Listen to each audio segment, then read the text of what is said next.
Hi there, everyone. Welcome to this episode of Screech Bomb Commentaries. My name is David Brown One Fabulous Lark. My co-host is, Callum, the good Doctor Young. and we have for the first time a repeat guest on the show, for want of a better term, as we will be doing our Guest second show. commentary of Xiar playing Azawin, the fake breaker of details. Indeed. I'm interested to see how it's going to go. Do you want to go through how Xiar got to this point, Callum, for those who don't know? Well, they are here representing the London Urchins, and they came through the adaptive qualifier, so proved themselves in this very format. Earned a spot. And we're looking at Azawin, the fate breaker of the details, which, as I said last time, is one of the most disgusting combo decks I've ever seen. As I will reiterate what I said previously last time, which is it is a veritable rogues gallery of things that a lot of people dislike in Keyforge and kind of think that really like change the game. And it's very rare you see them all together in one deck. I've never seen them all together in one deck other than this. Well, other than the last time we commented on this one. So you have in logos the Binate Rupture Interdimensional Graft for huge Ember generation that's hard to avoid. You have Martian Generosity Key Abduction. Yep, which is Martian Generosity is you draw 2 cards for each you lose all your Ember, then draw 2 cards for each Ember you've lost. And then Key Abduction allows you to forge a key at current cost with cost reduced by 1 for each card in your hand. So you draw a lot of cards with Martian Generosity, then you forge them keys with Key Abduction. Yep.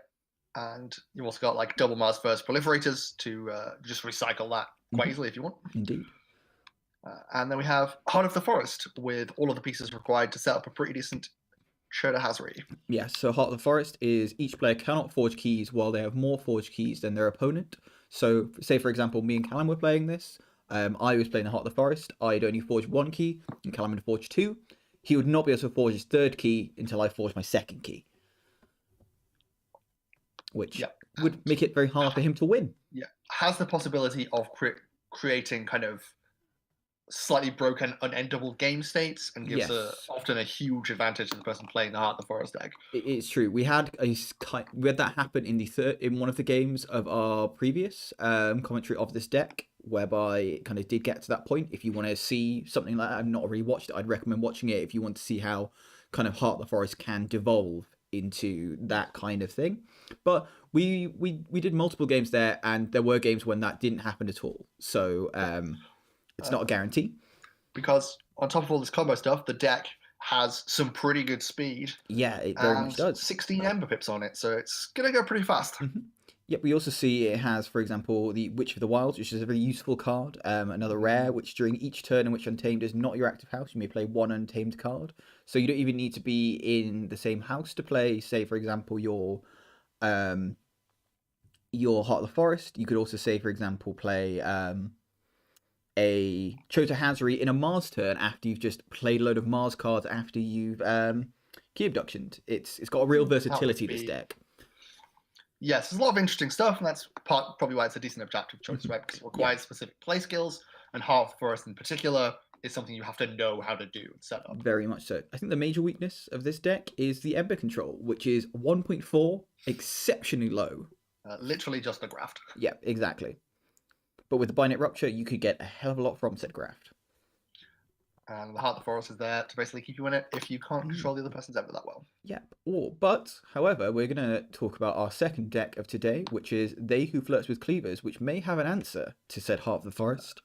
Yes. Frankly, an alarming deck name. It very much is. I mean, if you're into that kind of thing, we don't kink shame, but it's bold.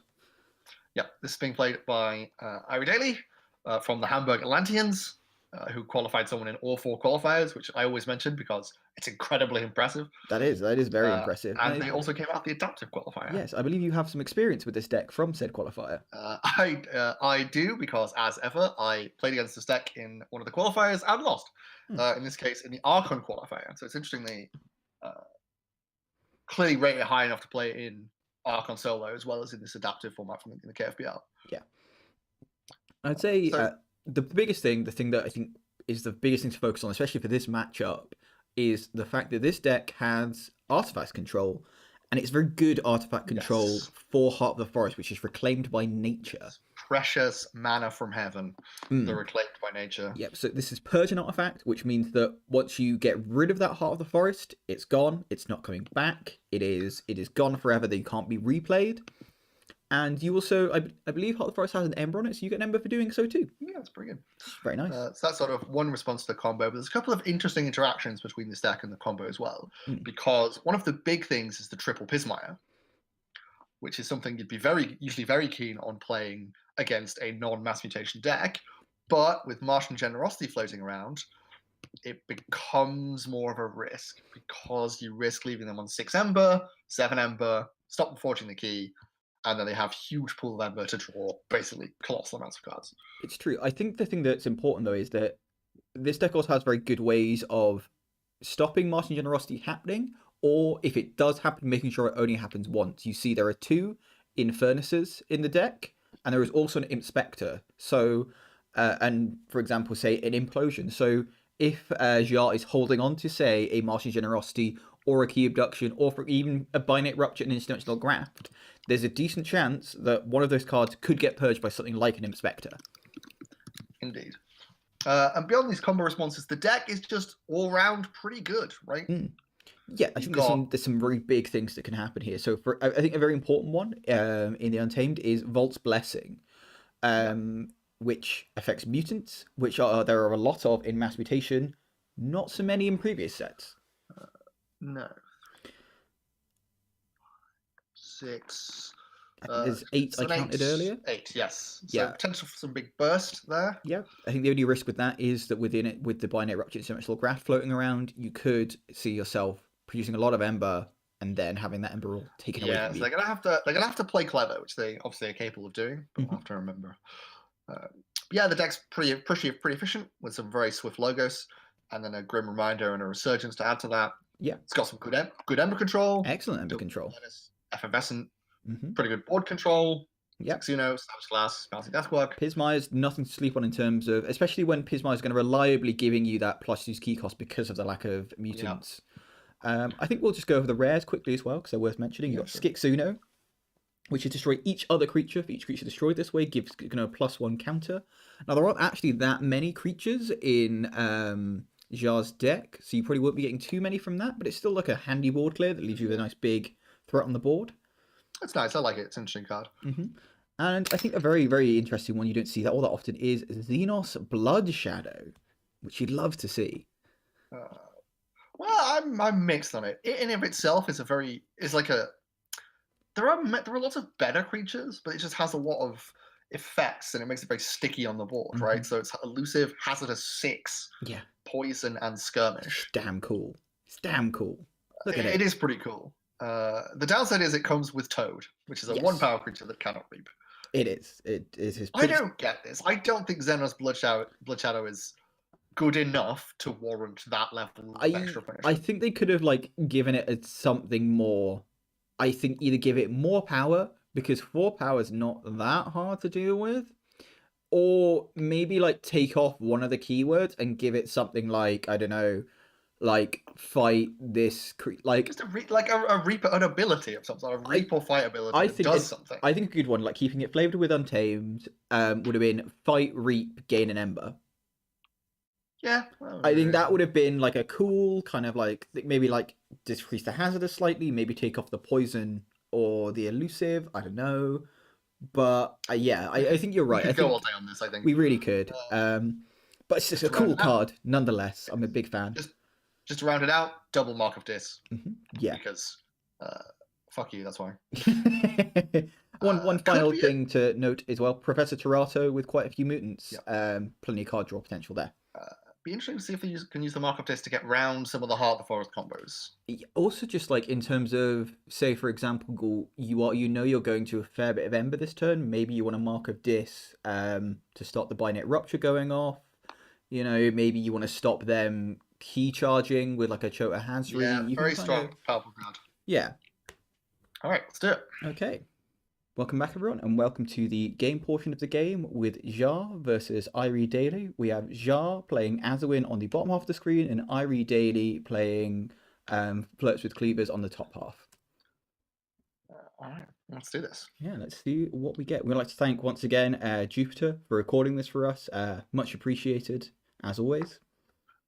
Again, I don't know why people let us do this. I find it very confusing that this is a thing that we're allowed to do, but it's very fun. So we're going to keep at it. Keep watching. Yeah, we're enjoying it. We hope you're enjoying it. If you're watching this and not enjoying it, do something else, I guess. No, keep watching. It's an acquired taste, like olives, I guess. Yeah, you just sort of get used to our overall weird presence over time. Yeah. All right. Eventually, you'll forget how you ever lived without us. It's getting a bit weird. Yeah, it's getting a bit weird. Let's talk about Keyforge instead. This is what happens when there's delays for the game. Oh, thank God it started. Oh God, yeah. Ooh, okay. Pretty decent opening hand from Xiar on the bottom. You can drop 2 Titan Librarians and a Sutterkin behind whatever creature you put down first, and then start archiving some key pieces. I would think. Well, you might even want to play the Sutterkin first.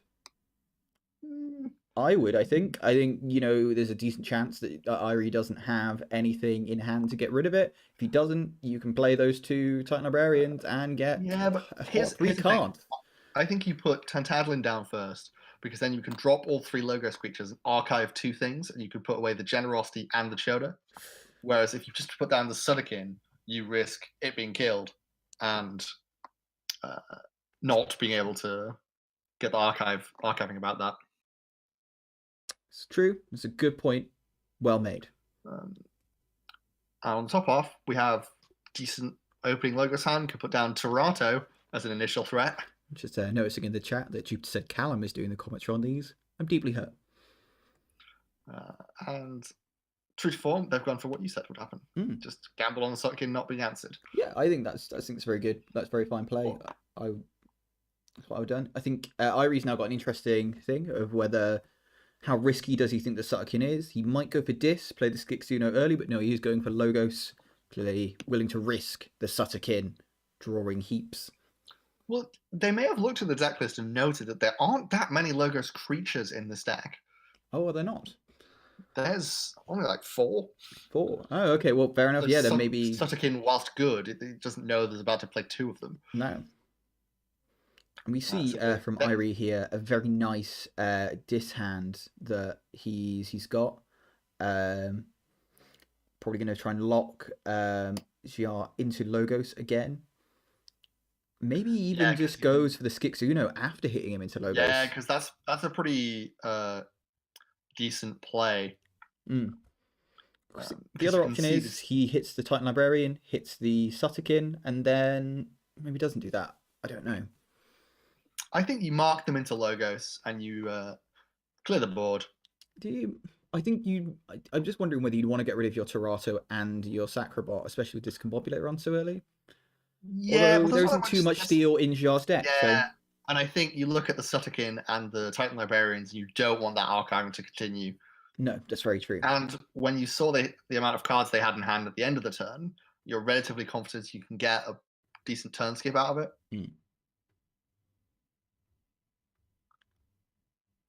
Putting Soulkeeper. Let's put Soulkeeper on Sacrobot there. Don't think it matters, and it's all probably going to get wiped. We shall see. They are, I think, thinking about it. Also, I guess thinking about what to hold, right? Because you might want to hold the Infernus until later to purge things like Martian Generosity. Yeah. Once it goes to this card, you might want to hold the second Mark of Dis for another hit later. You're getting a decently sized Skixuno here. You'll be getting a 7-power creature when all's said and done, which is nothing to sniff at. Indeed, I'm not quite sure whether it's going to be creature power that really decides this matchup. Neither has a particularly sizable board. No, very true. Plays the Infernus. Purges the Poke. Just to nab a little Ember off of there.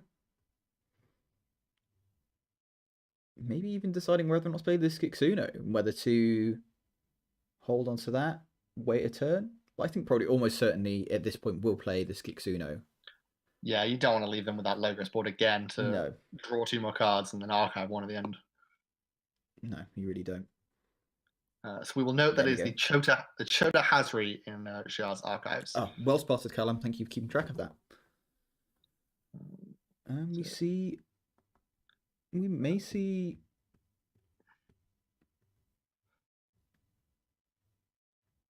Oh, just of course, because playing logos couldn't do anything there. Just had to end the turn. Full turn skip, brutal.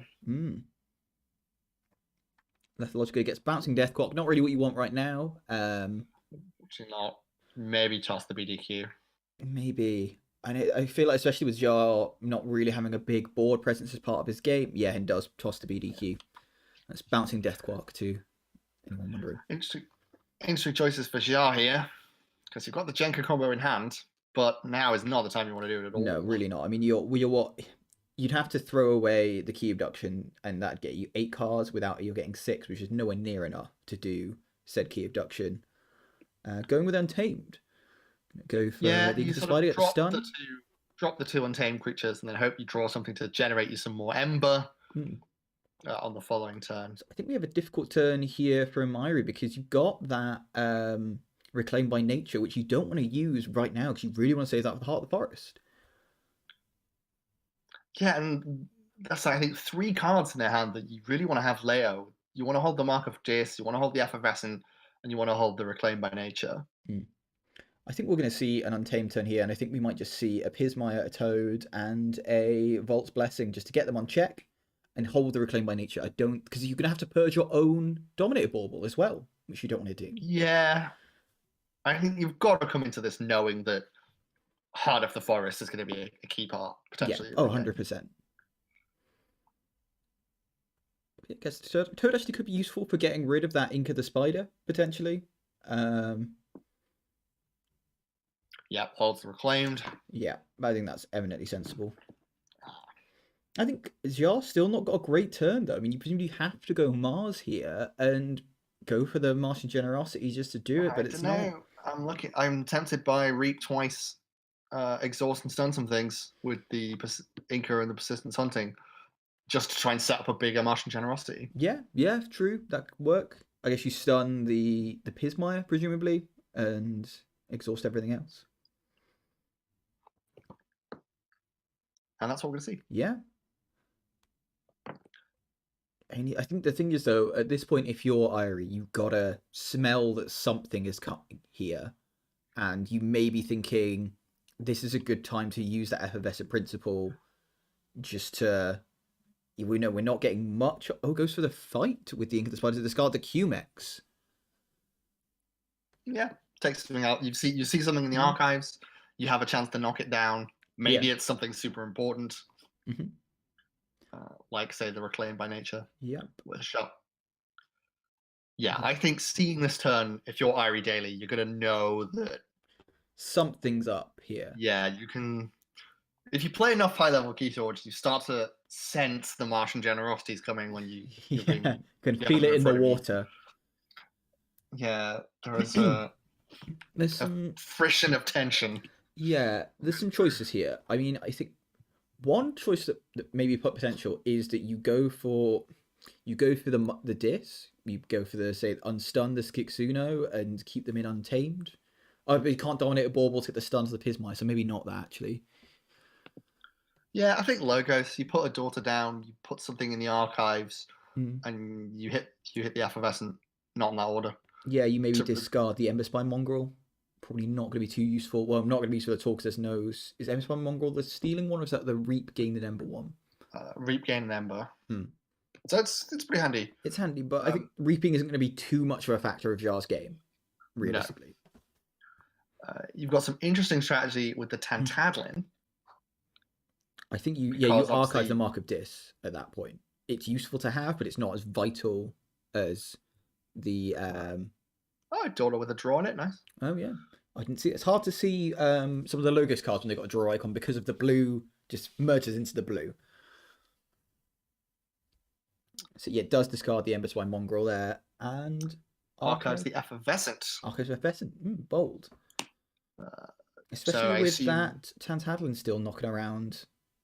Yes, I suppose. So you've got to assume we're going to see this Mars turn now. Yeah. Yes, we do. It's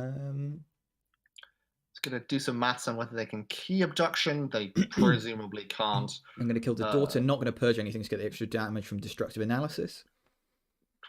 Yeah, you don't want that cheddar. You don't want to lose a cheddar.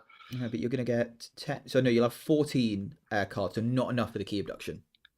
Close though. Very close. Does save the key abduction though. It does. Oh, and draws into the proliferator Mars first. Brutal. So that Mars generosity is just going to go back in the archives. One can only assume. Yeah, and this is the brutality of the Jenka combo in this deck. Here it is. Especially with next turn, you can like build up that Ember again with the Mars cards you've got on your hand. Now, ready to just hit that Martian Generosity for even more cards and definitely hit that key abduction next turn. Yeah. Although we do see some ways of preventing this for Irie. So I think we may see the Dis to keep them into Untamed. I think it's very likely. Also maybe purge some stuff out of the discard, like the Mars first, to take them down some Ember. I think that's very likely from Irie there, just to stop that key abduction definitely happening next turn.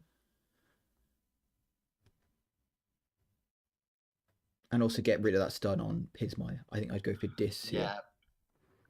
And this is a body blow.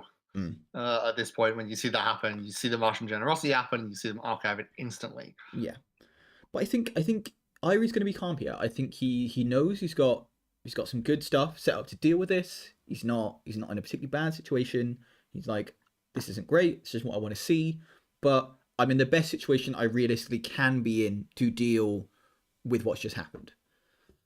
And you can hit the Infernus as well to reduce the amount of Ember they have. Exactly. Yeah. We see Untamed. How interesting. Is it something he's got in his archives, maybe, to Savage Clash? Yeah, gets rid of that proliferator, unstuns the Pismire, play a second Pismire. Holds the Reclaimed again. Correct call still. Yeah, I mean, I guess actually what this does is it means that Martian Generosity is going to be way less, because you can't reap the Proliferator, for example, and you also can't get that Generosity back if you use it again. So I think maybe what he's banking on is if he plays the Generosity again, he can purge it next turn. Yeah, and it makes it way harder to hit the key abduction because his key's got 10 now. Very true. Yes. So you're looking at a key cost of 19 with the key abduction. Yeah, you need 19 cards in hand to make it free, which is a tall order. I mean, 1, 2, 3, 4, 5, 6, 7, 8. Welcome to 10, Counting 11, with Lark and Callum. Thank you very much. I have several advanced postgraduate degrees. I work as a quantity surveyor. This is what we live for. This is really why I'm the one doing the counting of cards. I have no idea. I'm off duty, Callum. I don't count when I'm not being paid to count. I have so many questions. Xiar is clearly considering this pretty carefully. Goes for the Untamed. I suppose just looking to build up a bit of Ember with the Tantadlin and play down the Witch of the Wilds and the Rust Nora. Setting up the potential Martian Generosity key abduction Choda. I think he's going to be disappointed here because I feel like now may be the time for that Dis turn we mentioned.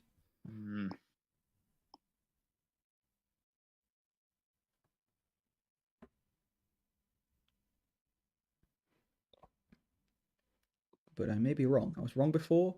I'll be wrong again. No, I could see it here. You sort of Mark of Dis them into Untamed, knowing that they probably didn't have, or at least suspecting they probably don't have much. Because they were going Untamed before the Generosity, and they just went Untamed now. What do you hit with the Mark of Dis? Because all three creatures can survive locking them into Untamed. Probably the Witch of the Wilds. It's the thing you most want to kill. Yeah.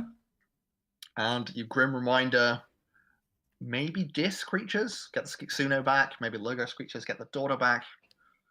I feel like more like Dis creatures. Although have we already seen it on in Infernus this game, or no? Yes, we have. We saw an Infernus much earlier. Yeah, this is the second Infernus. So I feel like Dis, you want to get that Infernus back ready for when he does play that Martian Generosity, you can immediately yeet it out of there. Is that our word of the day? Yeet. Is yeet going to be our word of the day? We're open to both academic pretension and internet slang. We're down with the kids, we promise. Let's not be discriminatory. We got the implosion off the Grim Reminder draw. Nice. Now, So I feel like in fairness, I would think you're going to implode. Maybe. I think you don't want to get rid of those Pismires if you don't have to. Yeah. Infernus has done its job for the time being. Yeah. He's going to a farm upstate now. With all the other demons. Yeah, the demon farm. And we're seeing a lot of like very clever play from IrieDaily. Yeah. They are doing their job to dismantle and sort of take apart these combo pieces. Yeah, playing around both the... I think that's the thing that's difficult here, is you've got to play around both the Martial Generosity and the Binary Rupture Interdimensional Graft. Yeah. And they're holding on to the Reclaimed by Nature for the Heart of the Forest, so basically chaining themselves this whole time. Exactly, yeah. And that's the thing, Xiar hasn't even had it, as far as we've seen. No, still just in the deck somewhere. Yeah. Mark of Dist into Untamed. Probably, just reaps. There's a hot reap. And that's basically another full turn skip from Mark of Dis. So I think we might see the Resurgence here, maybe. Maybe you fight the Pismire into the Rustnora just to get rid of it, and then bring back a Pismire and say an Infernus, possibly. But I'm not sure. But you don't want to use that Reclaimed by Nature, so maybe go Logos. Yeah, now the Tentadlin's gone, you can whack it in the archives a bit more safely. I wonder how IrieDaily is feeling here at this point, because it seems to be going pretty well from them, but the sheer power of all of the things in Azawin would be just terrifying me. I think you've got to be happy if you're IrieDaily. You've got to think, right, I'm pretty sure I've seen what's going on here, and I've seen what's on the cards, and I've prevented it thus far. And I think you just got to think, I've got to keep playing my game. I've got to keep kind of like slowly getting up Ember. I want to get to 6 or 7, reduce the chance of like say Brig happening, and just stay ready, stay vigilant. Yeah. Apparently we're in some kind of US military film there. Stay ready, stay vigilant. The Hamburg Atlanteans way. Yeah, I think maybe you might see a Dis turn here. You might see Dominator Bauble to fight a Pismire into a Rustnora just to get rid of it, and then play the Bone Saw. But I think that might be my fightiness coming out at me, just really loving to biff things. And that might not be the sensible move. Probably the more sensible move is the Logos. I could see that. You take the Rustnora off the board. You put a Pismire in the discard where you know you can Resurgence it later. But I'm going Logos here, I think. I'm tired of having to hold on to this Reclaimed by Nature this whole time. I'd like to put it in my archives so I can draw more cards. Yeah, especially now with the Tantadlin gone, you are free to do that. I suppose you discard the Bone Saw at that point. It's not the best card. It's useful, but it's not. Nothing to write home about. Yeah, I like getting this.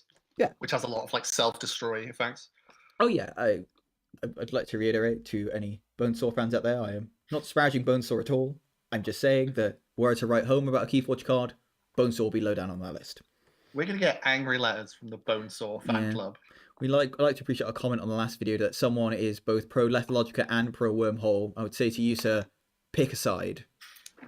No amphibians here. That is a side. Like, what do you mean amphibians? Land or water, pick a side. No amphibians. What? And we do see Logos from IrieDaily here. Clearly, once again, we should not be left with nothing to talk about for too long. Yeah, things get weird. If more than about 5 seconds go by, we completely lose that shit. Oh, big Untamed hand from IrieDaily here.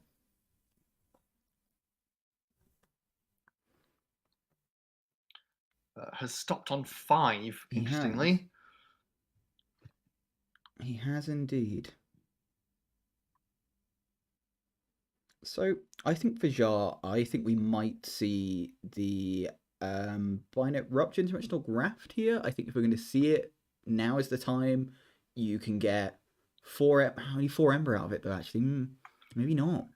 But with the Pismires, that will leave you on 6, which sets you up for the big Martian Generosity. That was my other thing, though, is whether you use the standardized testings to clear the board. I would say no. I think you want to not forge so you can hit a huge Jenka. Then try and find a way to take out the Pismires during the Mars turn. Do they have something? The trouble with that is, well, there's two problems I think with that. Firstly, it only leaves you with 1 key, whereas you're then at that point, Irie will have 2, and will know he no longer has to worry about the brig. So they can just push. And at this point, Irie is drawn through their deck, and you've not seen the Reclaim by Nature, so you know Heart of the Forest won't save you. I think Xiar's actually in a really sticky situation here, and I don't really know how he gets out of this. Because you can't really brig at this point. There's two... Goes Mars. So we're going to see the Generosity, probably? So Flox and Spike to get rid... oh, no, he's got the Rust and Aura, so Flox and Spike just for the Ember. Flox and Spike, a card you're very familiar with, Callum? I've got some. And there we are. We do see the big Martian Generosity. But can't use the key abduction. Because of those Pigmars. Pismires. Sorry. Not quite, no, I don't think it was. Shout out to Pigmar there, Xiar's previous opponent. 19 is the cost. But you've got the Heart of the Forest now, so you maybe... and we see the Exterminate. Doing some work. But already played the key abduction to get the Ember for more Martian Generosity cards. And I think this is... Although we see Xiar with a big hand here, what he's got is 4 creatures on the board, 2 of which are stunned, and kind of one of his best combos is now in the discard pile. Irie, you think we're really going to see this big Untamed turn happen that we've mentioned, or we're going to see a Dis turn happen just to get rid of that Martian Generosity in the discard? How does he get rid of the Generosity in the discard? Oh, a Dis turn with the Infernus. Oh, because everything went to the archives, didn't it? Yeah. Yeah, that's tempting. I'd take that, I think. Because you drop a bunch of Disc creatures... Reap with the Dominator Bauble to go to check at 6, the bare minimum. Yep. And yeah, I think we are seeing that now with the Dis. And we also might probably see a Skixuno again. Just to get rid of Xiar's creatures. You also get with an Inspector, you get a Purge card in their hand. Got to cross your fingers, it's that Heart of the Forest. And we are seeing a very skillful set of plays from IrieDaily. How you play against this insane level of combo nonsense. Yeah. Just, you know what's there. And it does play the Skixuno, now a 9 power. What did they purge from the hand? Binate Rupture. Binate Rupture. Oh, that's a hit.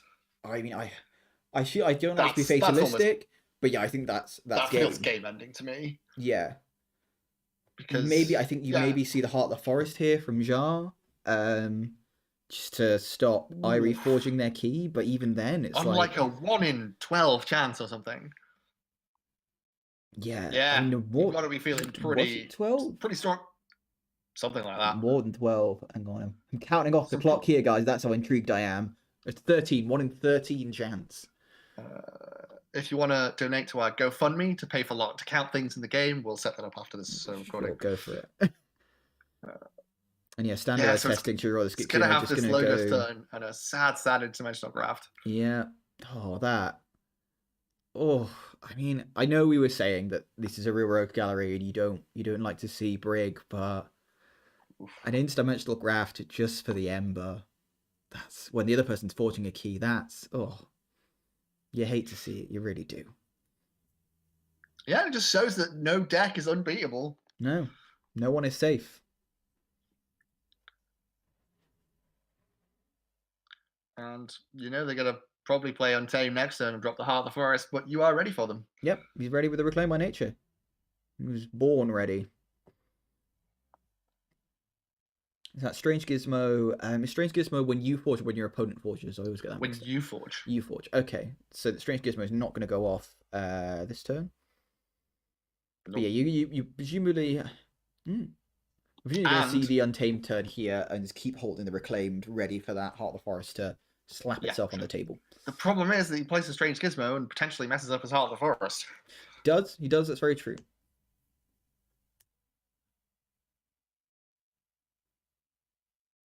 So would you have played Strange Gizmo there, or you just discarded it, I suppose is the question.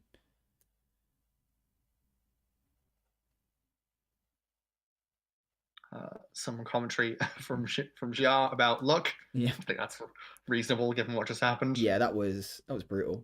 Like you said, before, resurgence back. A real 2 Pismires maybe. Pismire and Infernus. Pismire and Infernus maybe, yeah. Although no, I think because Xiar's about to flip his deck, I wouldn't bother with the Infernus. I'd just go for say 2 Pismires. Yeah, fair enough. And set yourself up to reap for 6 in a second. Yeah, exactly.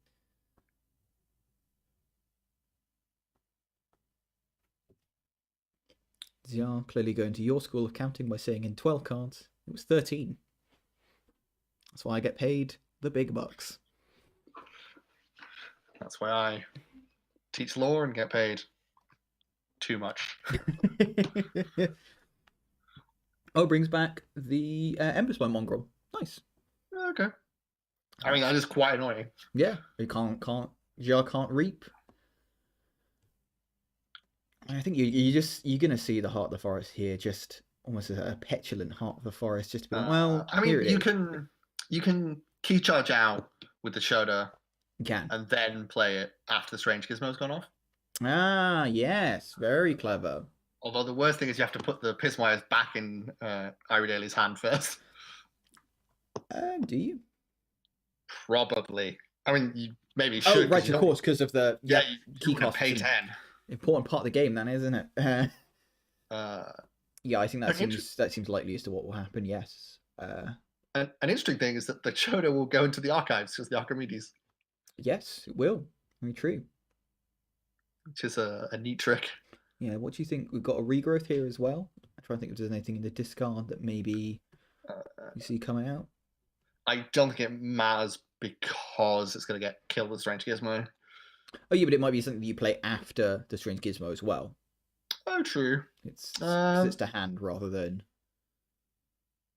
play the Nature's Call first.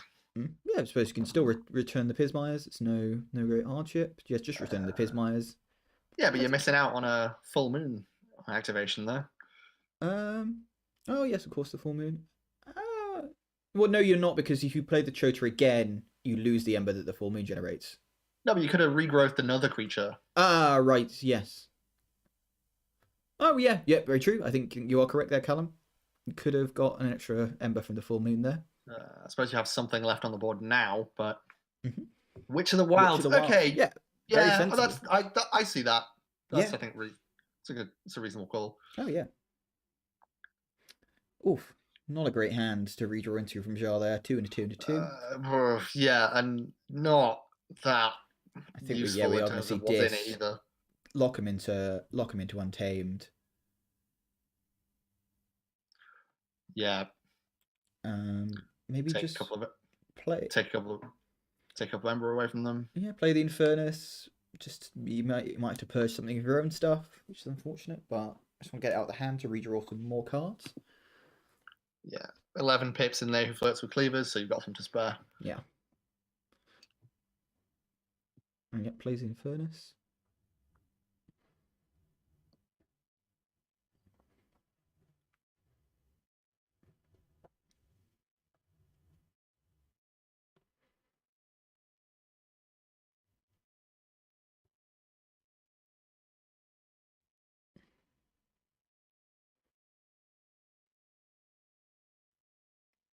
And what are we going to have purged?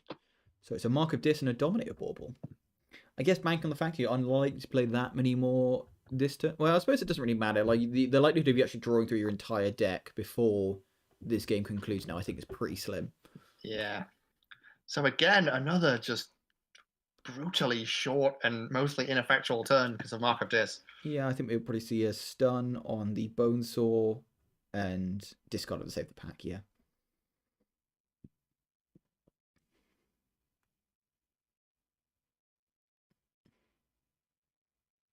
So Xiar's going to be thinking, I guess you try and play to set up your Heart of the Forest combo, but you know that the Reclaimed by Nature the Reclaimed is coming, yeah. And we may be seeing it here, one would assume. Yeah. And there it is.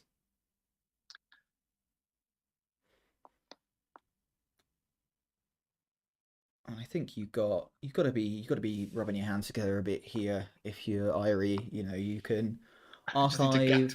You just need to get to 6. Yeah, you can play. I think you play Logos, play the 2 Sloppy Lab Works, archive the Effervescent, and probably the Resurgence to pitch the Grim Reminder, and just get up to check. You know that Xiar doesn't have any Ember control. You know if you get to 6, you win at this point, I think, actually. Yeah, probably. There's still obviously no, I think the chance they redraw into Martian Generosity. I think even then, though, that you can't win with that. You just get to 6 and win. Yeah, to be honest. Short, absurd nonsense. Yeah. I think there's no absurd nonsense at all that could do that. You just do it.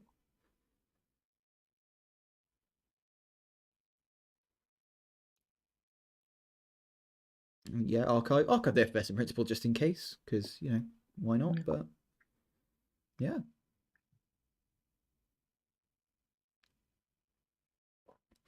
But yeah, an interesting first game there. I think, as we were saying in the deck chat, I think Irie really just has the tools to disrupt Xiar in such a way that it's really hard for him to get any of those combos off.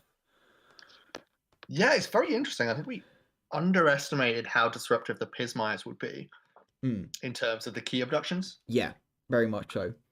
I was worried that it would set up the Martian Generosity key abduction combo, and instead it hindered it quite a lot by ramping up the key cost. Yeah, especially when there isn't great ways in Mars for Xiar to deal with those 4-power creatures either. No, very few.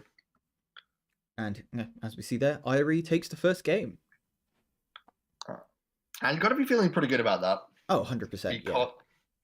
And because of the type of deck, because of the way that Aswin is, there is a chance you just steamroll any deck through like sheer combo nonsense, right? Yeah, I think that's unlikely. I think this will likely go to the third game, because I think again the tools in Flirts with Cleavers are so good and so good at kind of just disrupting what Aswin's trying to do, that I think Xiar will be able to do the same to Irie as Irie just did to Xiar. But I think there is every chance that it could just kind of go off, as you saw in the first game of the previous one we commentated this, and there's just not much you can do. But I think that's unlikely. It's over very quickly. It was. We will see. And just a reminder to everyone, this is the top 16 of Season 1 of the Keyforge Premier League. A lot of the pre-existing top 10 on the Volta leaderboard were put in, and then through a series of grueling qualifiers, several more very high-level Keyforge players qualified. Yeah, that way. It's been, I think we've commented on a few of the qualifiers, and we saw a lot of really high quality games as well. I think this is what's great about Keyforge is and what's great about doing these commentaries is you see this level of play, and you see kind of plays you'd never think of or would never occur to you. And not only are they enjoyable, but you kind of improve your own game as a result too. I feel like I've got a bit better. I know I've definitely stolen some of these plays that I've seen. And we're just getting ready for another qualifier that's going to happen on the 5th.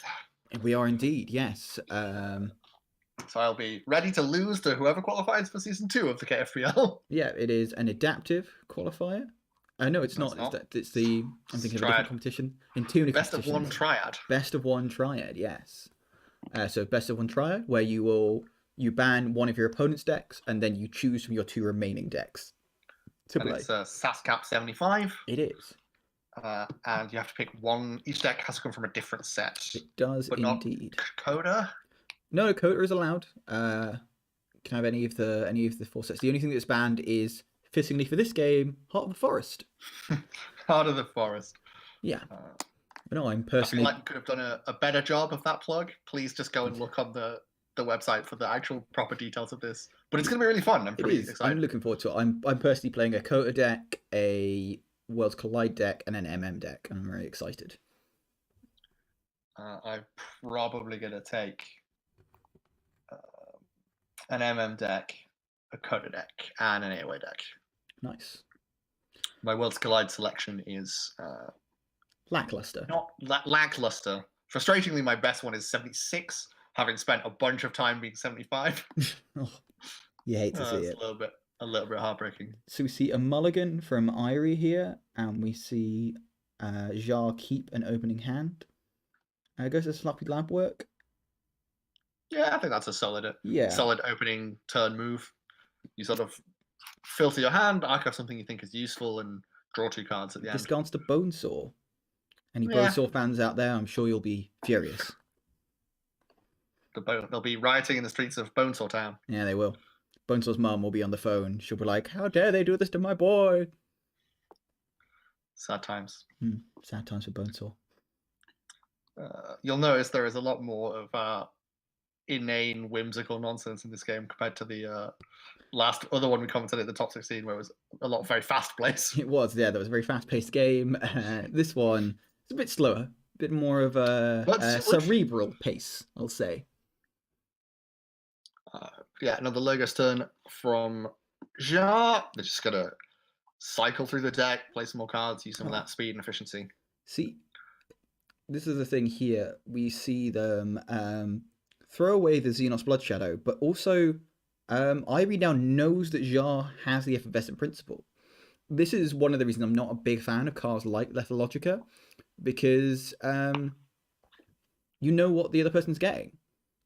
And you know about threats that they've discarded, you know the threats that are in their hand, and it's not great. You know they archived something, so could probably presume that that's going to be the Effervescent Principle, Yeah, that's usually a good shout. But we're seeing both sides of this matchup. Not the best hands being drawn. You've got a 2/2/2 hand on both sides. Really not getting off to the strongest of starts. Xiar getting a little bit of the opening better just because they use some of the logos to filter it a bit more. Yeah. Maybe a logo save from IrieDaily. I think you kill whichever bot that is. Sacrobot, I believe. So no downside to killing off the Umbra bot. I think it is. Goes for the Untamed just to get it out of the hand. That's interesting. That's a bit cool. Because Full Moon and Regrowth could both play very powerfully in a full combo setup. Yeah, I guess with the standardized testing, you're maybe hoping for a couple more creatures just so you're taking out a little bit more with it. We are now going to see a Logos turn. With Tarata coming down as well, you're going to see quite a nice reap from the... Oh, it's Umbra bot, actually. My mistake. Yeah. So they'll discard a card and draw a card and then draw another card from Tarata. Or potentially the other way around. Potentially the other way around. Card. So discards the Inspector. Okay. And also drawing an extra card because of the Daughter. And that's a much better hand, right? Because you could drop 2 Pismires and a Vault's Blessing for a big hit of Ember. Yeah, I think this speed of draw is actually what really helped Irie out in the first game. In that, for example, we remarked on the fact they were having to hold that Reclaim by Nature for a large part of the game and chain themselves. But when you've got draw like this and the ability to kind of push through your deck quicker, it means you can afford to do things like that more than your average deck can. Have the flexibility. Exactly. Double standardized settings, take out the Logos creatures. Oh, you gotta be upset here if you're Irie, because you've got all of these Mars cards in hand, but no Martian Generosity to capitalize on them. Yeah, so like you're so close to a huge draw and probably a key abduction from your perspective, but just no generosity. No generosity at all. So Xiar here I mean, you could. If you play an Untamed turn, you get both Pismire's down and play the Vault's Blessing for a couple of Ember. So you do put yourself onto check at 7. Or you can play the Dis, push them into Logos again, and maybe discard the Skixuno. Yeah, potentially. Yeah, I think due to the Dis here, I think we will see the discard of the Skixuno, because I think you want the Snarette down just to get yourself an extra Ember. From the Vault's Blessing. Exactly, yeah. Perhaps I wouldn't want to go too high, knowing that the Brig is a thing. Yeah, it's true, but I think you gotta think it's unlikely you'll have that. You've only seen Logos so far. You haven't seen that much draw from IrieDaily. You've got 24 cards still left in the deck. I think that would be a risk I'd be willing to take. Especially as you'll see them take a Logos turn here, and then it will be, you're assuming that it's fairly limited. Yeah. So I think we'll probably likely see the Snarette.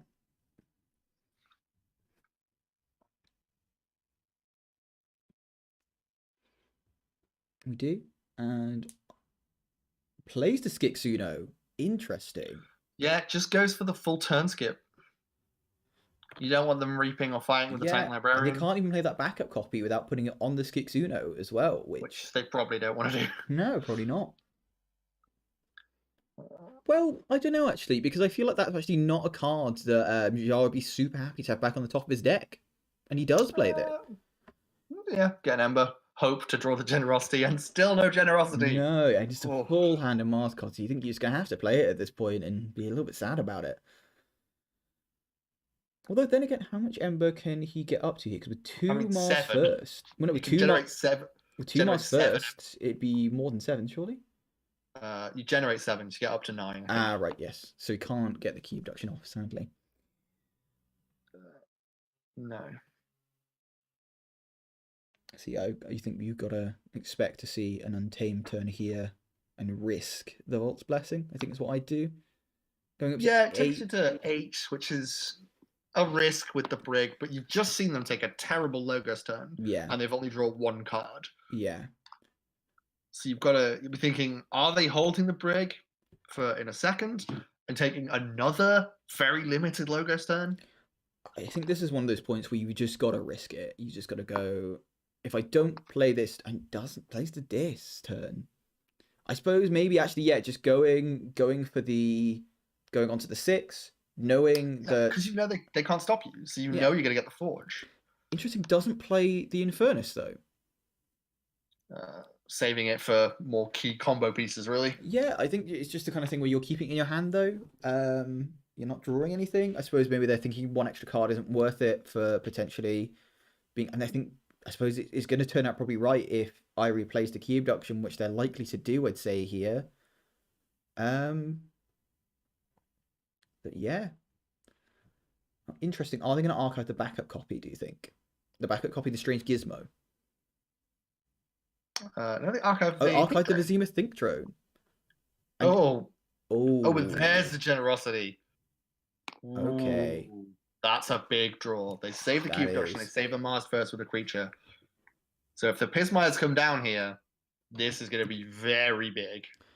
And at this point, I think if you're Xiar, rather, you've got to know they're not holding the Brig combo, because that's 100% when you would have played that. I think that's the most you're going to be getting out of it in this game, realistically. The question then is how aware are you of the Generosity? How much are you thinking about that? I think they will be. They're a good player. You think they go for the Infernus just to reduce the amount of Ember? I don't know. I think you take a Logos turn and you let them Forge. Yeah, or take an... Even 4 is... I'd rather just take them the full 6-0. Yeah. And they are taking that Logos turn. I think they're taking your advice there, Callum. Put Skixuno back on the top of their deck. It's a big moment for me. Plays an Infomorph. So all of this thing taken out of that Martian Generosity turn. Because now you can do it for Well, 1, 2, 3, 4, 8 cards, but that's nothing. and that's if you 6 cards. It's ready and reap for an extra whatever. What is he ready? Oh, the Vizima Think Drone in the archive, of course. Yeah. And plays the Chota Hazri just down as a creature. Oof. Just wants to get more Ember for the generosity. Yeah, but that's gotta hurt. Yeah, and that's why you do that sort of turn if you think the generosity is coming. I think now this is the time where we're going to see this Untamed turn with the False Blessing and the Pismires. I've been calling it for turns now, and now's the time. Yeah, he's made a fool of me. Again. He's made a fool of me. Look, it'll happen eventually. I believe it. I believe it'll happen. We'll get there. Oh. I feel quite the fool here. But yeah, we've got to think you see the Skixuno just to discard the Chota Hazri, make it harder to get back. And yeah, we do see the Skixuno. Okay. Okay. Now. This time, I swear. Because you got the Fandangle as well. So that's 3 mutants. It's gonna be huge. Are we going to see the Nature's Call to return the Skixuno, clog up the hand? I think you play it and then don't return it. I think I'd return it. I feel like if you're Xiar, you've got to know that maybe Xiar is going to be looking to play a few creatures quite soon, and that Skixuno is going to be something you want to play that much. Okay, now we're looking at a good Jenka. Yep, you can get that generosity back in the archives. You can get, what will that be? It'd be for 6 total, rather. But it's going to be very difficult now because, let's talk about its Untamed turn first, right? Casually play 5 creatures, generate 5 Ember. Yeah, so we're going to see... Oh, no, you're not going to play one with the Key Abduction. So, without playing the Key Abduction, you're going to see 5 cards drawn up to 13, so not enough of the Key Abduction. So you've got to think you'll play the Key Abduction. Do you know what you might try and pull off here? Have we seen the Flotsam Spike yet? Yes, it's been purged. Then you will pull off nothing of the sort. Because now with the Emberspine Mongrel, any reaping you do to set up this generosity is going to put them on check. Give them a key. Yeah. So it's a particularly brutal time for that to come down. It really is. And unfortunately for Xiar, actually, nothing in hand that can take advantage of that Fandangle right now. Because you've got to think that the Toad, not super great, can't take advantage because it's an untamed creature, and the Skixuno would kill the Fandangle. But we do see Margin Generosity for 6 cards. And that's not what you want to see, really. No, but you're going to try and set it up later. So you now drop the... Yeah, you drop the... Proliferator. The Proliferator in Archive, yeah.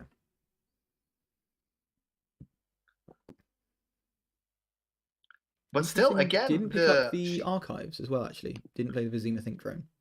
No, doesn't want it.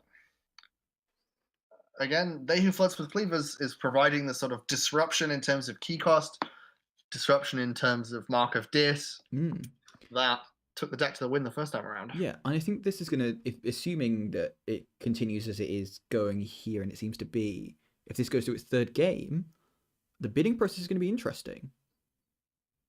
Because Cleavers seems to really have its opponent's number. Azawin's number, rather. Yeah, and it's got the logos to overcome some of those chains. How many would you go to, Callum?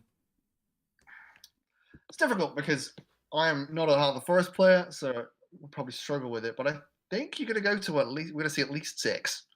Yeah, because it has relatively comfortably taken apart Azawin.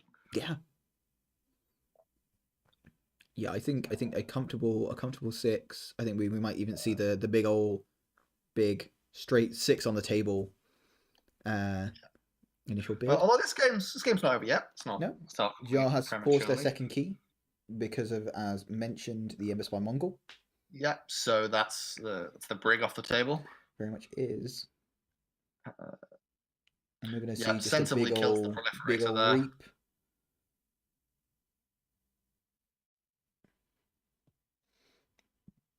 And plays the toad. Yeah, and just setting yourself up to reap out and put yourself on an insurmountable amount of Ember from the deck. Yeah, I mean, no, I think, well, Xiar's won here, I think, because even, it's like I said, like we've been saying, once you get to 6 with this deck, there's nothing Azawin can do. And especially now you're on the final key, you don't even have the risk, and yet you see the concession. So, that was very interesting. I would not have predicted that level of defeat for Azawin. Because I think it was a comfortable victory for They Who Flirts with Cleavers both times. Mm. And obviously very well piloted by both players. Oh, they knew what to do, they knew how to take it apart. I think particularly we are seeing the bidding process in the chat here, so okay. Sorry to cut you off there, Callum, but no, this is much more important than whatever bullshit I was going to say. Yeah, it's going to be tense. Mm-hmm. Like a camping trip, tense. Boo! That's your pun of the day. We don't have word of the day yet. We have pun of the day. We are not starting pun of the day. I refuse. I will quit this stream. Oh, and we do see the big 6-chain initial bid from Xiar. Straight on the table, 6 chains. None of this 1, 2, 3, 4. No, 6 right out the gate. Strong opening move. Immediately force your opponent to make the decision of do they want to start with a like a 4-card hand, say. That's big 6 energy. That's the innuendo of the day. This has gone too far. You've gone mad with power. You're not allowed to. You're not allowed to create any more for the day. You're gonna have to keep me updated on the bidding because I can't read that at all. 6 chains. Still waiting. Still on 6 chains from Xiar. Irie is considering. So you wouldn't go for the 7 here. I'm guessing, Callum. You would be like 6. Have it. I'd be thinking about okay. it. I said at least 6. I think, but I could see more. So if we could roll the tape back and see if Callum did indeed say at least 6. Remember we hear Irie's messaging thinking, letting us know that he's not gone anywhere. He's considering his options. I think you're probably not going to want more than 8. Yeah, I'd say 7. I think is okay because it's just affecting your opening hand, and kind of subsequent hands after that you can kind of like start to draw relatively normally. And you've got the logo speed to filter through some of that. I think you've got to think though that Irie knows this deck. It's his deck. Does he want to be playing the unfamiliar deck against the deck that's just beat it so handily twice? I think if I was Irie, I'd go to 7 here, see how Xiar reacts. Yeah, that makes sense. Because whilst they are both clearly good players, there is that level of familiarity that does make a difference. They'll have both put in huge amount of reps with these decks. Yeah. But yeah, this is Irie deep in thought. And I think, understandably, this isn't an easy decision. And this is for a place in the top 8 of the Keyforge Premier League. It very much is.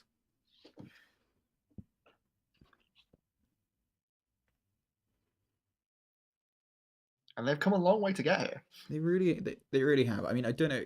Both of these players, as you said, they qualified through qualifiers. They weren't invited.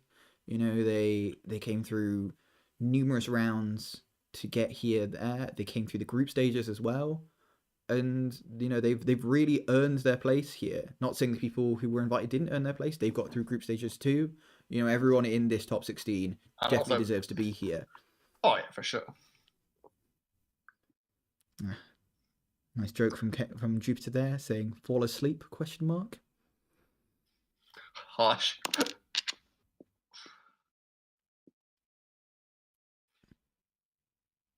And equally humorously, I responds with, yup, sorry. And you see a lol from Jupiter. Popular internet slang referring to the concept of laughing out loud. So other variations include ruffle for rolling on the floor laughing, and Please ruffle God, Mao or bid. rolling on the floor laughing my ass off.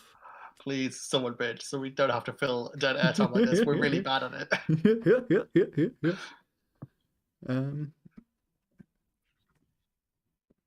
So, how about them sports? Yeah, sports go. Oh, sports pass. Thank God. Pass from Irie. So we do have Xiar playing Flirts with Cleavers at 6, and Irie playing as a win with no chains at all. And Jupiter and Irie choosing to go first. Interesting game. It's going to be very interesting now. Yeah. Like because I say, 6 does feel low to me. It does, but I feel like if I was Irie, I would have gone to that 7 to play my own deck. I think playing especially playing like the kind of deck this is, where it's not an easy deck to play. This is just a lot of kind of like holding things. But I guess that's the thing with cleavers as well, is that you've got to hold a lot of things in response to as a win. And there was a lot of holding in this matchup, right? Yeah, how long did he hold that Reclaim by Nature? Right. So you're going to be having to do even more in this game because you're just drawing less, and it could really affect you. I am, for one, very excited to see how this pans out. Yeah, I'm genuinely interested. Yeah. Although that implies I haven't been genuinely interested in all of the games. Well, I will confess, the first half of the Forest game I found less entertaining than this one, but that's there was only a slight kind of talking round I had to do to persuade you to commentate a Heart of the Forest game, but I'm glad that we now have on record. Well. You said you are really interested in a Heart of the Forest game. What? Because it's losing repeatedly? No, it's just interesting to see a deck with a notorious deck in the high-level Keyforge community with so many incredibly powerful combos just sort of get picked apart. Yeah. They Who Flirts with Cleavers deck, a lot of good fundamentals, a lot of sort of disruption, speed control, and it's just sort of stopped any of the combos really going off. Yeah, and you've got to wonder if that's the kind of reason that Irie chose this deck, is for the possibility that you see this deck in Xiar's list, and you're like, oof, if he plays that like that thing with all the gross stuff, I've got this deck that I'm pretty sure I can pick this apart with, and there's loads of answers. Yeah, like you pick your best response to this, and this is a reasonable response, both in terms of the artifact control and the various other elements in it. Yeah. And I think, if you know someone's got a Heart of the Forest deck and you have a deck with artifact control, you go for that one, just because you don't want to end up like in the situation that we talked about, where you're just stuck having to wait it out until they get the perfect turn, and you just having to play perfectly and being so switched on for that full amount of time. I think is part of the difficulty with playing as Heart of the Forest deck, is that it's really easy to just slip up and create a situation in which they can take it from you. You have to just be on it, playing perfectly for a long time. And I think that's what the big problem with Heart of the Forest decks is. But we have found the answer, and we'll see how it can hold up with 6 chains. As a popular member of the Keyforge community once said, the answer to Heart of the Forest is have artifact removal. I mean, yeah. It's easier said than done, but that is correct. Yeah. Especially good artifact control. I think as said in our deck chat, Reclaim by Nature is really good for this because you can purge it, and it means it's not coming back. You see a lot of Heart of the Forest decks have like Glimmer, Nepenthe Seed, just to stop that from happening straight purged. And like in this deck, where you can see got like the Martial Generosity to draw around really quickly too. Okay. So you can tell we're amped up because these silences are just us waiting in anticipation. Yeah, but I think it is a real anticipation though. Like it feels like this game could go. It could go similar to the previous games where it just kind of burns through the chains quite quickly and ends up in the same situation of just having the answers, or will it allow Xiar to kind of rush, or rather Irie to just like rush out and get some of those combos out where they might not have had time before? Yeah, and Azawin is capable of just generating quick ember quickly. Oh, a lot of 100%. pips, a lot of efficiency and draw. We've seen that. We've seen that in previous games where I think I can't remember what it was. It was by one of the I think it was by one of the earliest turns, and I think it was a big part because of a big Binate Rupture interdimensional graft play that we saw, and I guess it's whether we're going to see that. We're going to see that, but I feel like players have been playing around it so much, and knowing the kind of like these are slower decks where kind of going to a lot of Ember quickly isn't as necessary, I feel like we're less likely to see that. Those are some hands for both of them. Yeah, I feel like if you're Xiar, you might want to mulligan that, because I don't think you want the Reclaim by Nature this early. You can. I keep that. You play Torado and then stick it in the archives. True. Yep. I didn't see the sloppy lab discard work. something. I guess discard the Inspector probably. You want to keep that Mark of Dis, and just keep it. Yeah. Because sloppy lab works are the exact sort of thing you want in decks with chains, right? Because it just cycles your hand so quickly. 100%. Yeah. I retract my previous statement.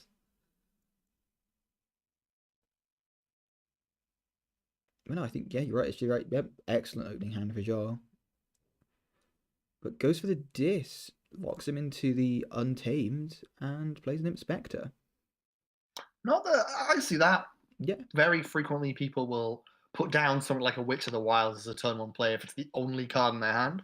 Yeah, I think that's especially indicative with the Witch of the Wilds, that it's not a card that you like are looking to reap with or anything. It's a card that's looking to make turns where you've got not many Untamed cards in hand better. Yeah. So I think that's very sensible. And now they've got just the logos you need to get rid of the chains, because you archive the top 2 cards of your deck and you archive another one and discard something. Yeah, I think we're probably going to see discard the Resurgence and archive the Reclaimed by Nature, and that we do. And they play the Trotto and they've emptied their hand. They have indeed. And we see probably what could be quite a nice Dis turn coming up in the near future. I think you maybe run the Inspector into the Witch of the Wilds. Bonesaw comes in ready. You kill one of those Titan Librarians. And then just play down in the Furnace. Some pips. We have the Martian Generosity in IrieDaily's hand right now. We do. That's very true. And a Mars first, but no Mars creatures. None at all. And we have the Binate Rupture. We do, but no interdimensional graft. No, so halves of 2 combos. Yeah, it's not quite there yet. And you're just seeing that Xiar is burning through the chains. He's down to 3, halfway through them already, and Irie is not taking advantage, I wouldn't say. No, just hasn't had the hands to do it. He's not. And I think that actually that Mark of Dis early on is a big part of that. You know, he couldn't choose a different tempo you get on your opponent by making them have like a 1-card turn. Yep, and as predicted. Ink of the Spider. Probably not thrilled to get rid of that. I mean, in that hand, IrieDaily's got to be counting their blessings. Yeah, actually, you're very much right. Yeah, he's got to be crossing his fingers and. Although had archived the Martian Generosity. True, but could have hit the Binate Rupture. He could have done, all the Mars first, both of which are pretty bad. Yeah, and getting Binate... Spider is one of the least impactful cards there. Yeah, and getting Binate Rupture early as well is big, because it just gives you so much more freedom to create Ember as Xiar too. Yeah. Okay. So we see, as I say, the Dis turn come down. And also the Snarette is great here too, because you're just capturing an Ember every turn. So they now got 1 Ember. It just becomes really hard to pull off the big Martian Generosity you need. And I guess you logos poke the Bonesaw for the draw and discard the Binate Rupture maybe? I don't know. Do you really want to hold on to that? But again, it's them knowing you no longer have the Binate Rupture that means they have played with so much more freedom.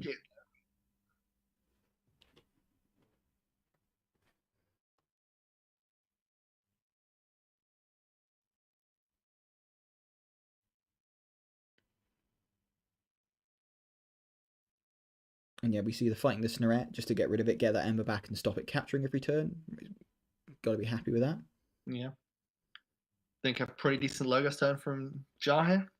I know. I'd go. I think Untamed. I would think. But we notice that IrieDaily has the Jenka combo all ready to go.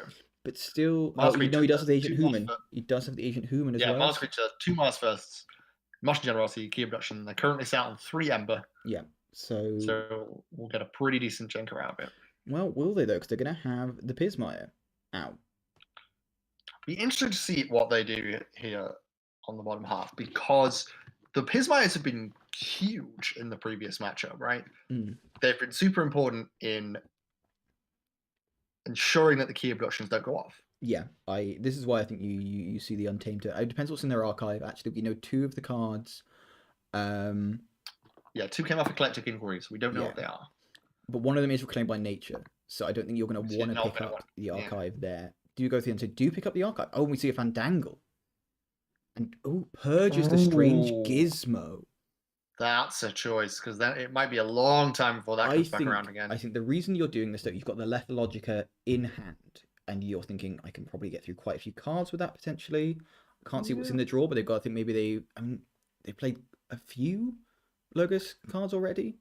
Okay, here it is. For the first time in the game, like a pretty sizable Martian Generosity. Can he get it off, though? Or we could certainly draw a very large amount of cards. I'm just trying to do the maths here. So the Reap, that'd be 5, so it's a 7, so 8, 16 cards, 3 in hand, 19. Yes, they will be able to get the key abduction off for free.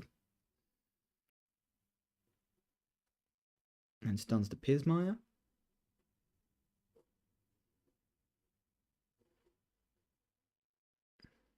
And I'm probably going to draw that Interdimensional Graft as well. And with Xiar on 5 Ember. Yeah, and the potential to go hard with some sort of Fandangle turn. And you've got to assume they will. It's difficult though, actually, because do you assume they will?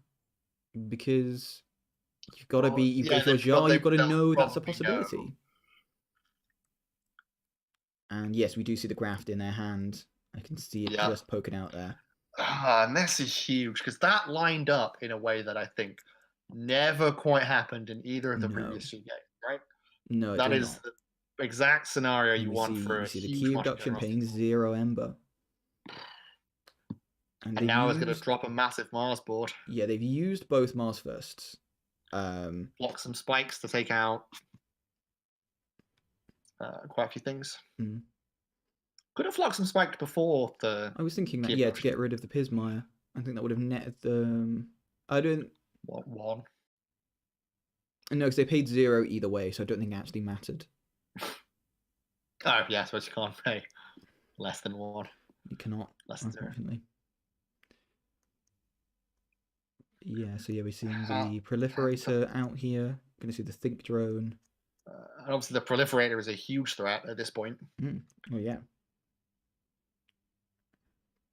And this has just suddenly become a bit of a nightmare for Xiar here, because... Yeah, this is the exact scenario you did not want to happen. Yeah, you can't go to 6, because you know you're almost certain you're going to get grafted. With only 5 cards left in deck, you're not going to want to risk it, or maybe you do. I mean, you go to check because you have to, right? Yeah.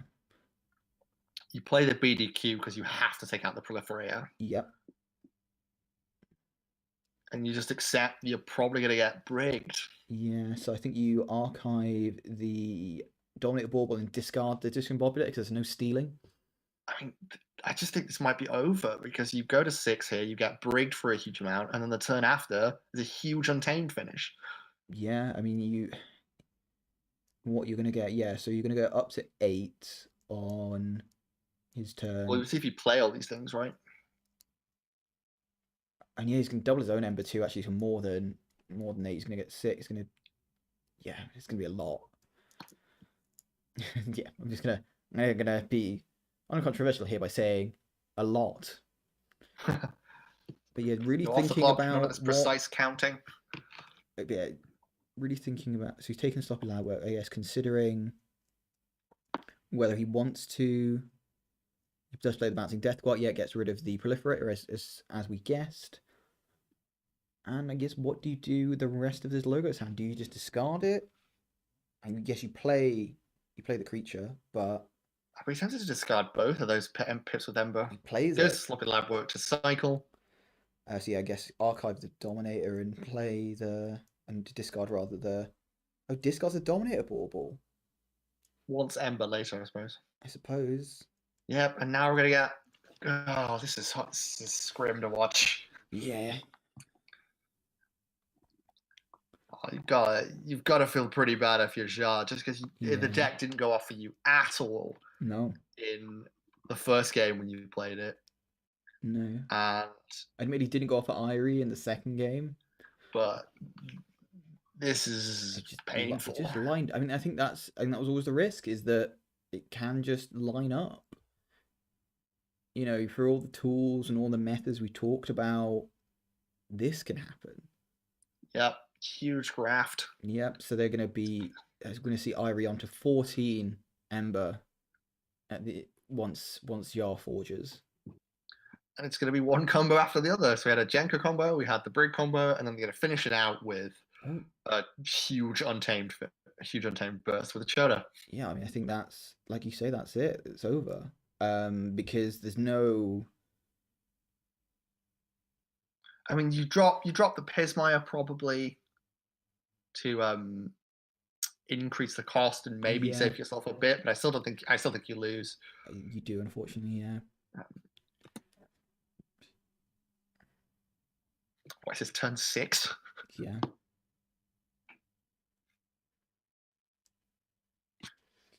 Oof.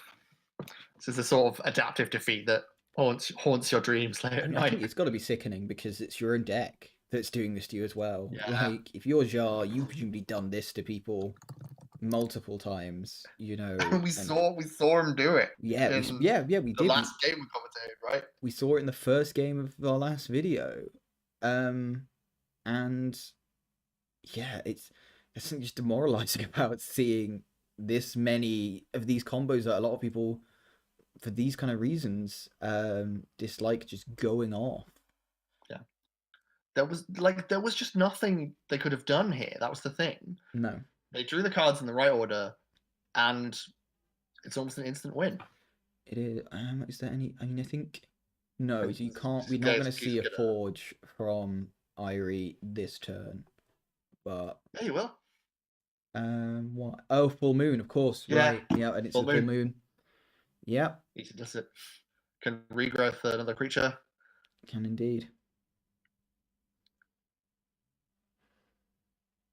And just Chota for the finish. Indeed. Which of the wilds? Which is going to play it? Yeah, just for certainty. I do the same. I was thinking there could have been a comedy. Could have comedy Heart of the Forest there to accidentally stop himself watching, but 7 turns. Yeah. Ouch.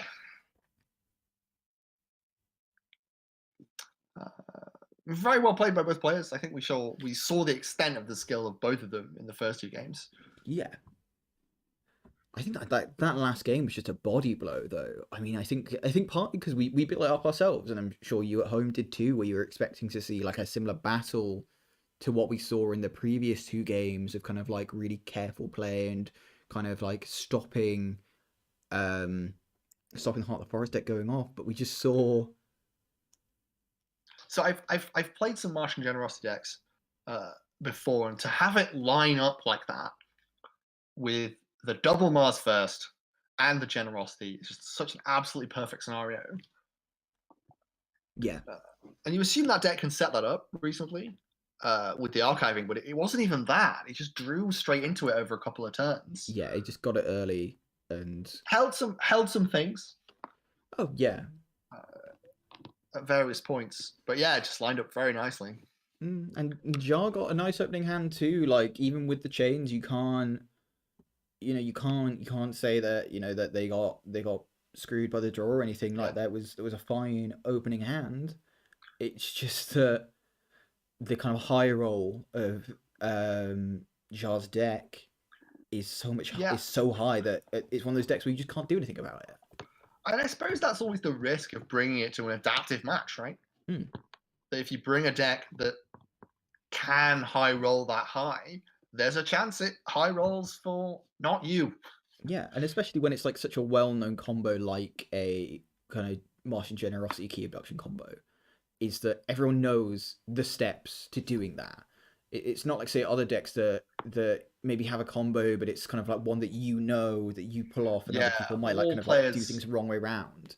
all players at this level will have either done this or seen it done. Yeah, yeah. You're playing enough Keyforge, especially on the Crucible. You've been jenkered multiple times. So many times. Yeah, I'm just getting flashbacks to Keyforge Nam. Yes, I sadly don't have a Jenka deck. I do have a deck with the Generosity, a Proliferator, and 3 Mars Firsts, which does some fairly degenerate things. But no Key Abduction. No, I mean, for me, I don't have one, but it's not the kind of Keyforge I like to play anyway. I respect it, people who play it, and people who can kind of play in that way where it is just very much kind of, I know I need to get to this combo and I can let the other person do kind of whatever. I just need to hit my things and I'll win. I just personally find that kind of style of Keyforge really stressful. It was still pretty cool to see, right? Just the way they forged 3 keys in 3 turns. Yeah, no, it was impressive. That is impressive. Don't get me wrong. I just think though, but it's a kind of Keyforge that when you're playing against it, it was real bad just having to watch it happen and just be like, it's I not literally fun, can't do right? anything. Like Xiar has probably not had an enjoyable and interesting time playing that game. Probably not, no. But he's also probably had a lot of games where he's caused another person to not have an enjoyable, interesting time. So this is true. Either way, IrieDaily taking by his own themselves... petard, I believe, Indeed. Can be the phrase of the day. And I think this is exactly what happened to Xiar. You just said that, so it's not yeet, didn't you? Oh, entirely, yes. I feel like we can't let our phrase, the word of the day be yeet. Look, I think we should be more inclusive of Gen Z teens, who are obviously our huge audience, as a couple of like bitter millennials talking about Keyforge. Yeah, in that case, Callum's word of the day is yeet. My phrase of the day is hoisted by your own petard. I've been David Brownmont Fabulous Lark. And I've been Callum, the good Dr. Young. Thank you very much for listening to Screech Bob-Ombs commentaries. We hope to see you again soon. Bye-bye.